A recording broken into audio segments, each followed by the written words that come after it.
Hi, this is Dan Heisman, and we're continuing with our series of YouTube videos to help you improve your chess game. Today we're going to talk about chess, learning, and fun. One of the things that people sometimes say to me is, I want to do anything I can to get better at chess. Tell me what I need to do and I'll do it. Well, it turns out it doesn't quite work that way, in the sense that if I tell them to do something that they really don't want to do, sometimes people try to do it for a while, but then they either quit and then they quit lessons without telling me, or they keep taking lessons but they stop doing their homework and they don't tell me they stopped, or they do stop and they're honest and they say, I know you said I need to do X, but I stopped doing X because it wasn't any fun. Well, that's okay. I tell people never to do homeworks that are not fun. And when people say to me, I'm going to do anything to get better at chess and tell me what I need to do, and I tell them something and it's not fun, if they try to do it, it doesn't work. They might be able to do it for a short period of time, but after that, if it's not fun, they're going to stop doing that because, they're not working for me. It's not like a business where they have to do some things as part of their job that isn't fun. Chess is a hobby, and you pick out your hobbies because they're fun for you. And if the part of the hobby that's not fun isn't working, you're not going to do it on purpose and then try to expect to get better. I'd like to read to you a few paragraphs from Andy Soldis' nice book, Studying Chess Made Easy, where he talks about this issue. The name of his subchapter is Absorbing Ideas. And he says, most players who become good at chess go through a period where they're simply captivated by the game. They make their biggest strides just by entertaining themselves. When Nigel Short was a beginner, his mother brought a book written by Alexander Alekhine home from the library. Nigel settled down at the settee at 9:30 one Saturday morning to read it, his father recalled. He had his lunch and tea while he read, and he finally put the book down at 8:30 p.m., complaining of a headache. He was simply fascinated. Anatoly Karpov recalled a similar experience when he was given a copy of a book of Jose Capablanca's games. I read it not because I had to, he recalled, but because I wanted to. I was learning and studying without realizing it. Another Russian, Konstantin Sakhayev, devoured a collection of Tigran Petrosyan's games. I was very proud of it, and I told my mom. She decided to test me, so she opened the book to a random page, and it was a moderately thick volume, and I had to tell which game it was and how it proceeded. I had not intended to memorize it, but somehow I knew it by heart. This doesn't mean it was important or even useful to remember what Petrosyan played on move 27 against Master so-and-so. But Sakhayev, like Short, was absorbing ideas. To some degree, all students absorb this way. This is what happened to me, too.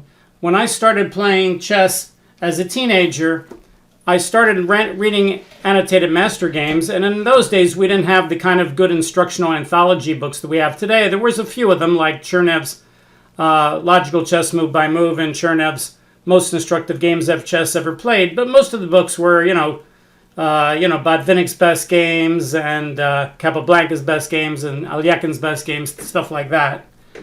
But every time I read a game, I had so much enjoyment and I learned so much from reading each game that as soon as I finished a game, I couldn't wait to say, all right, good, I'll start the next game. And I used to have a pocket set, and I would take it on trips, like if we went to my grandmother's house, and while my mother was talking to my grandmother about making dinner, I would sit there and go through 6 Capablanca games from the Capablanca's Best Game book.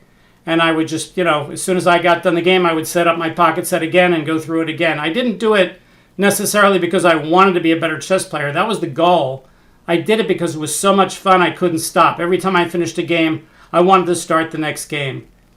When I have students, they don't quite understand that. I think everybody who takes lessons to some extent likes to play chess, but there's a lot of things that go into becoming a better player, which you have to want to have fun with.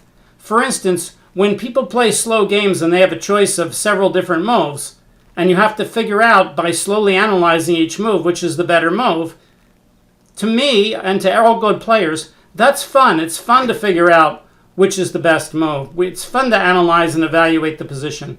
Yet I have lots of students who love to play, and when we get to a position and I say, well, what are all your candidate moves? And, how would you compare them? They don't even know how to do that, and it's very strange to them. And of course, today, we see this even more because so many people started playing during the pandemic or when the Queen's Gambit came out, and they go online and they play all these 15-minute games or 10-minute games, or even if they play 30-0, and they don't have time to really do those things. So even if they did like them, they're really not getting better at visualizing and analyzing and doing all the things you really need to do to become a really good chess player. There's lots of aspects to studying that may or may not be fun for some people. One of them we just talked about is playing over annotated master games. You'll notice the 3 examples that Soltis used in his books were all game books. Karpov was reading a book of games, of Capablanca's games. Sakayev was reading a book of Petrosian's games. Nigel Short was reading Alyekin's games. So they're all game books. They couldn't put those books down. They just wanted to read and read and read. There's also doing puzzles. Some people like to do tactical puzzles, but they don't like to do positional puzzles.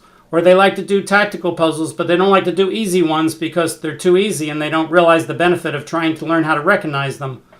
Or they like to do puzzles that could occur in games, but when I show them a puzzle that's a board vision puzzle, when I ask them questions like, how many moves does white have? How many legal moves? Or how many checks does black have? That's not fun for them, even though, in a game, you're not trying to count how many checks black has. It's something that's not in a game. Or I show them a switcheroo or a double whammy or something that Jeff Coakley did, and they say, well, this is not from a game, it's not fun. Or it's not from a game, it's not going to be helpful. Well, not helpful, that's not true. That would be like a football player saying, if I tell them in between games or during the off season, go to the gym and lift weights and become stronger so that during the next football season you can become a better football player. Can you imagine a football player telling a coach, I don't want to do that. There's no barbells on a playing field. So why should I lift weights during the off season? Because, if I'm not going to lift barbells during a game, why would I want to lift barbells? Well, football players wouldn't say that to a football coach. Yet I get chess players all the time saying to me, why would I want to do a double whammy or a switcheroo or a board vision puzzle? I only want things that could really occur in a game. They don't understand that learning how the pieces move, how they work together, training your brain on what can happen on a chessboard and how it works can help you during a game too, even if the puzzle you're doing isn't particularly a question that would occur in a game, like how many legal moves does somebody have? Okay, so I thought I'd show a couple examples. Like when people play fast and they get into endgames, you really have to play slow and analyze. So I picked out like a random endgame from one of my endgame libraries here on the ICC. And you can see it here in front of you, and it's black's turn. And I'm sure everybody who would be playing a fast game here would just say, I'm going to promote that pawn and get a queen. All right, well, that's definitely a very, very strong candidate move. But there's 2 ideas behind it. You could promote the pawn and get a queen, and then when he takes the queen, you could take with the king, but that puts your king further away from the action. Or you could take the pawn with your rook, h1 queen, rook takes h1, rook takes h1, but then your rook's not behind the passed pawn on the c-file, and then white has time to push those pawns. So you have 2 ways of playing it when you get a queen. But black has other possibilities here. Black, instead of playing h1 queen, could say to himself, well, I'm going to get a queen anyway, but if I can stop white's pawns, I'm going to win the game. Maybe I should play rook to c5 and hit the b pawn, and he can't push the c pawn because I take it off, and if he pushes the b pawn to save it, then I can take the c pawn. So maybe rook c5 is a better idea. Well, are those the only ideas? No. Maybe black wants to just wait and get connected past pawns and just stop black's pawns because he's going to get a queen anyway, and he doesn't want white to play rook takes g7 check. So that suggests another candidate move here is to play g5. You play g5 first and start that pawn down toward g3, and then when white tries to get his queens, then you try to take them off the board, and then you get the queens first. But he'll never be able to play rook takes g7 check. Then there's yet another idea. You can play rook to c3 check first. And now, depending on what white does, maybe you could play rook to h3 and block the white rook from taking the pawn completely. So rook c3 check, white king moves, rook to h3. Does that work? Well, it depends on where the white king goes. After rook c3 check, king e2, rook to h3, that doesn't work because rook takes g7 check. And now the black king has to go to h1 and block his own pawn. Okay, but if black plays rook to c3 check and white plays king e2, that moves the white king further away from the white pawns, and it also doesn't help him stopping the black pawns. So maybe rook c3 check, king e2, and then g5, threatening to play rook to h3 is a better idea when the white pawns still can't move with the rook on c3. So maybe the right idea is rook c3 check, king e2, and then g5. But what if white doesn't play king e2? What if you play rook c3 check and he plays king d4, and then he gets closer to the pawns? Can black then play rook h3, and white would play rook takes g7 check? And now black can play something like king to f2, and if white plays rook takes f7 check, black can play king e1. If rook to e7 check, then king to d1. And now white has run out of checks, and on the next move, black's going to get a queen on h1.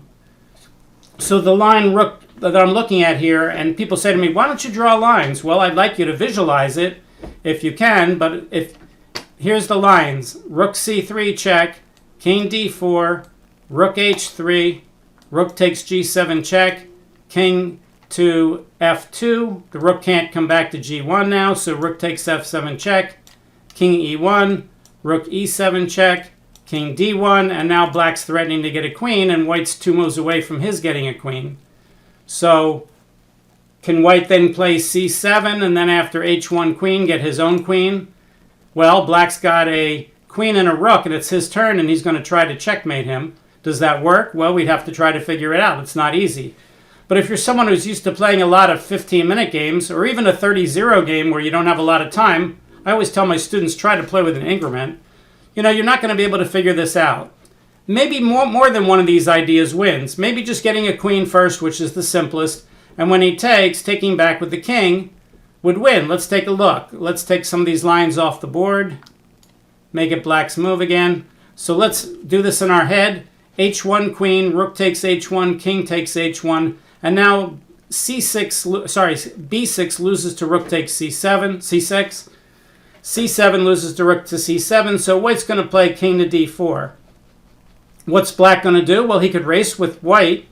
He could play g5.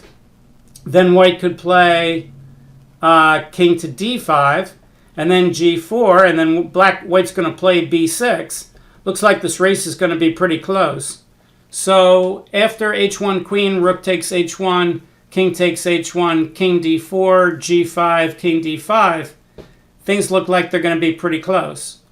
So we're looking for ways to really improve on that.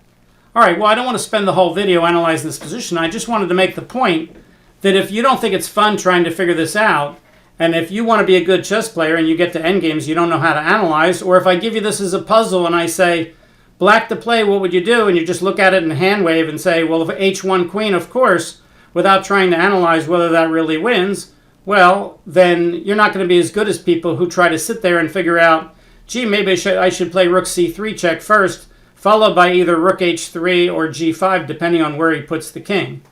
These kind of multiple ideas give you, for me, is a lot of fun to try to figure out what they are. Right now, I'm going to have a little less fun and let the computer talk to us about this because, we only have a 25-minute video and we want to show. All right, so the question here is, how many winning ideas does black have? And if the answer is only one, then that makes it a good puzzle. If there's more than one way to win, well, that's okay, but it's still a good example for analysis. So, Mr. Stockfish, all right, what do you want to play? Stockfish says the best move is to play g5. I bet that's a move that most of my 15-minute students would not even think of in a million years. Is that the only move that wins? Probably not. Let's see what the second best move is. Second best move is to queen. All right, so let's do the queening line. How about the third best move? Third best move is to just get a rook, and that doesn't work as well. All right, so let's take a look at rook c3 check and see why that doesn't work. Rook c3 check, king d4, rook h3, rook takes h3. He's simply going to queen with check. There you go.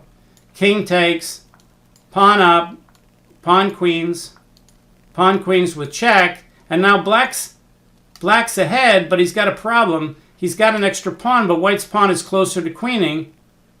After king g3, queen c7 check is going to pick up a pawn, and white's already better. So see, that idea doesn't work. Let's say you do get the queen, And white, of course, takes it. Should you take with the rook or should you take with the king? Well, you can see there's a monstrous difference. Taking with the rook is good for white after c7. You can't stop the pawns because if rook c6, then b6. Sorry, rook c1, then b6. So you have to take with the king. And now on king d4, this is the line we were just talking about when I said let's ask the computer. The only winning move here is to race with him. g5, king e5, g4, b6, g3, b7, and now Stockfish says, I'll let you get a queen first. This is where you have to really calculate.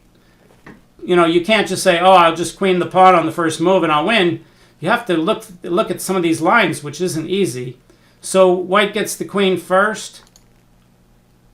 Black gets the queen, and now even though white has the queen first, he's down a rook, and his pawn is nowhere near coming in, and the black rook and the black queen are threatening to checkmate him after queen checks, queen h2, queen takes h2, king takes h2, king d6. Black can simply play f5. And now if white king goes after the pawn, we take the pawn and we mate with a rook and a king. If white tries to get a queen, then black will get a queen anyway. He'll just sacrifice the rook for the queen. And of course, black's going to be winning here. So it turns out that you can get a queen, but it's not trivially easy. If you get the queen, rook takes, you have to know to take with the king. And when he goes here, you have to know the best. You have f5 is a move, g5 is a move, rook to b1 is a move, king to hg2 is a move. But the only one that wins is g5, and after d5, g4, b6, now that would be easy, g3, and of course white's winning there. So the question is it fun to try to figure that out? If it is, then you've got a chance. Suppose I give you a book of, let's take a book like the Move by Move series. So we could give you the book of Carlsen Move by Move. So Carlsen Move by Move, and I say, hey, read this book and learn about Carlsen and learn how to play chess better from the annotator's notes on Carlsen Move by Move. Would it be fun for you to read that book? Would you read it really quickly and say, wow, I just finished a game. Let me start the next one as soon as I get a chance to do that? Or would you sort of be like, all right, Dan gave it to me for homework. I'll try to read maybe a game a week if I can. I'll force myself to do it. That's the kind of question we'd be asking. All right, what are other things that are fun? Well, believe it or not everybody even finds playing games fun. There's some tournament directors and organizers and problemists and people like that. They'd rather not compete. They don't like the competitive side of chess. They like the idea of chess and the moving of the pieces and the solving of the puzzles. That's why they're problemists. They either create problems or they try to solve problems. They enter problem competitions. They don't necessarily like to compete and play games. Let me tell you a little story. I had a student once, and he lived in New York City, and he called me up and he said, Dan, I'm a pretty smart guy. I've always wanted to be a good chess player. I think I'd like to be an expert level player. Can you help me? And I said, well, okay, sure. And I started giving him some lessons, and he was doing okay. And it was getting to be around this time of year. And the World Open every year is in Philadelphia around the July 4th weekend, and it's one of the biggest tournaments. And I said to him, all right, well, you said you want to be an expert level chess player. We have one of the world's great tournaments coming up, the World Open here in Philadelphia. I said, why don't you come down and play in the World Open? And he said, well, no, I don't want to do that. And I said, well, do you feel like you're not ready? And he said, no, I think I might be ready. I said, they have an under 1400 section. They have an under 1200 section. You're not playing against world grandmasters or anything. You're playing against people your own level. He says, I understand that. He says, I just don't think I can do it. I said, are you a little claustrophobic? You don't like to travel maybe? You're only 90 miles away. He said, oh, I love to travel. And I said, well, Philadelphia's got a lot of things you can see. It's got the Constitution Hall and the Liberty Bell and all these kind of things. And he says, yeah, I really like that kind of stuff. And I said, well, you can come down. You want to be an expert level chess player, play in the tournament. And he said, I really don't think I should, but let me think about it and I'll call you back. And I said, okay. So a few days later, the phone rang and I picked it up, and it was my student from New York. And he said, Dan, I've given a lot of serious thought to what you said and what we talked about. And he said, I really came to the conclusion that I don't even like playing chess. I said, say what? He says, yeah, I really don't even like playing chess. He says, I've always considered myself a smart guy, and I always thought that chess was the kind of the game for smart people. And I thought being a good chess player was something that I'd really like to do. But now that you talked about it and I picture myself actually competing against other people, it doesn't seem like it would be any fun at all. And I really realized that I just liked the idea of being a good chess player, but I really didn't want to actually do the work to become one. So I'm going to kind of give up playing chess. And I said, well, that certainly wasn't the goal of my of my speaking to you and offering to play in the World Open, but I guess I should say you're welcome, even though that wasn't what I was trying to do. And he said, well, I bought a couple of nice wood sets, and I'm not going to be using them. So for you helping me, I'm going to send you my sets.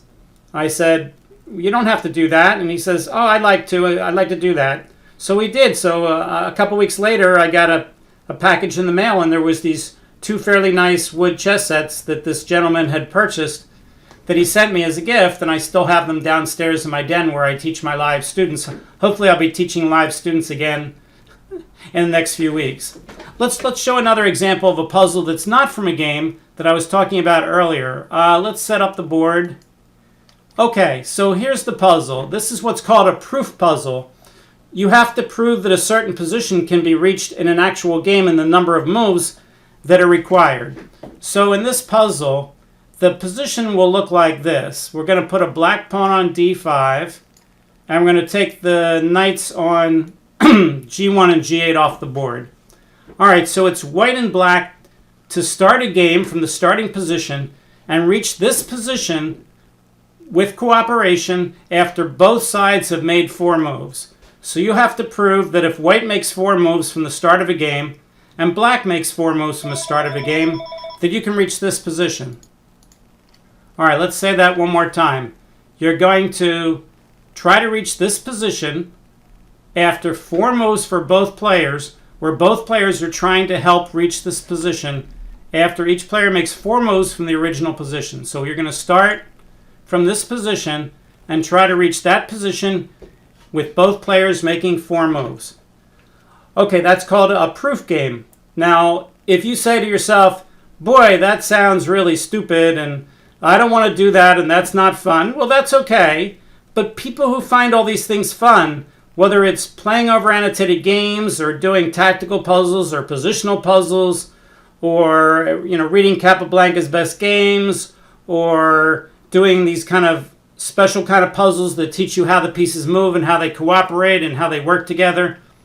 Whatever it is, when you're doing those kind of things, if you find those things more fun, then you're going to do better. For instance, if you go to the World Open and you're playing in the tournament, you say, wow, this is great. I'm here with 1,000, 1,300 people playing in a tournament and I get to analyze my games with my opponents. Afterwards, that's really a lot of fun. I'll tell you another World Open story. I had a student here who came to me for lessons for a few weeks, and the World Open came up, and I said, would you like to play? And he said, well, I don't know. And I said, well, you live really close to the Adams Mark where the World Open used to be played. I said, you get to play people, and you get to meet people from all over the country, all over the world. And he said, well, okay. So he decided to play in the tournament. And the nice thing about the tournament is after you play your game, you get to go in the Skittles room and you get to eat your lunch while you're talking to other people and you go over the game with your opponent. Well, because he lived nearby, he didn't want to do that. He just wanted to go home. So after every game, I would say to him, come on over into the Skittles room and eat lunch with us and kibitz, and we'll look at your game and you can look at our game and you can do things. And he would be, no, I got to get home.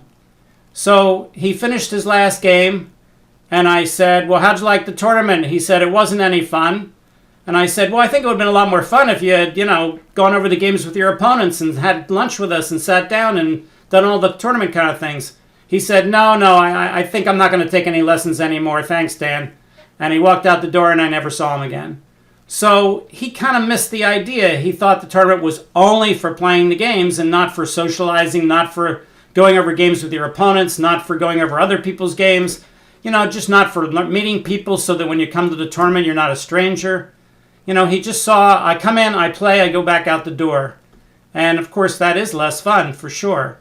So when you're doing these things, it's less fun that way. So you want to, everything should be fun. You want to do things that are fun, and you want to do things that you can do for a long period of time and keep having fun. If losing a game is so hard on you that you can't have any fun learning from it or going over with your opponent and seeing what he knew that you didn't, and you don't want to pick his brain, and you just hate it when you lose and you don't want to play anymore, if it's not fun to learn from your games, you have a disadvantage over people where it's a little more fun. Okay, for those of you that were trying that puzzle and you wanted to know the answer, yes, I wasn't going to skip it. Let's show how you can reach that position in 4 moves. If you haven't done it yet, you can always pause the video. Here we go. White's going to play knight f3. I bet you thought that was a reasonable move. Black's going to play d5. Now white actually has 2 moves he can play. Knight e5 or knight d4. Let's say knight d4. Black plays knight f6. White plays knight c6. Black plays knight on f to d7. And white plays knight takes b8. And black's 4th move is knight takes b8. And there we are. We've reached the position that we wanted to reach after both sides have made 4 moves. That's the only way you can do it. In other words, white has to find a path to the b8 square. And black has to move out his d-pawn and then make these 3 knight moves. And that would be the right answer. So the thing that makes it hard is that usually when you see this position and the ending position, which is the one you start with,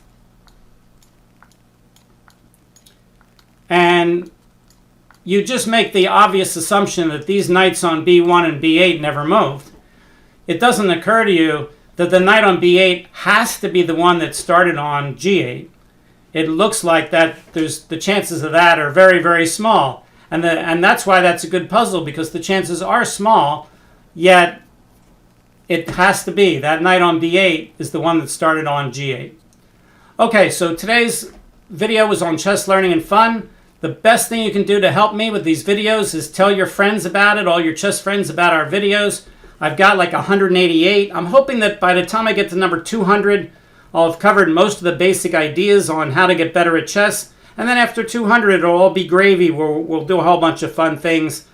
Play some more games, look at some games, do some more puzzles, just all kinds of stuff. But I'm trying to, in the first 200, trying to say the right word, trying to cover all the main issues that you need to do in order to improve in becoming a better chess player. And, in order for these videos to be successful, please pass the word. If you liked the video, hit the like button. If you haven't subscribed, I think I have about 3,400 subscribers or something like that. And the more subscribers, the merrier. So thanks a lot for that, and we'll see you next time. Bye.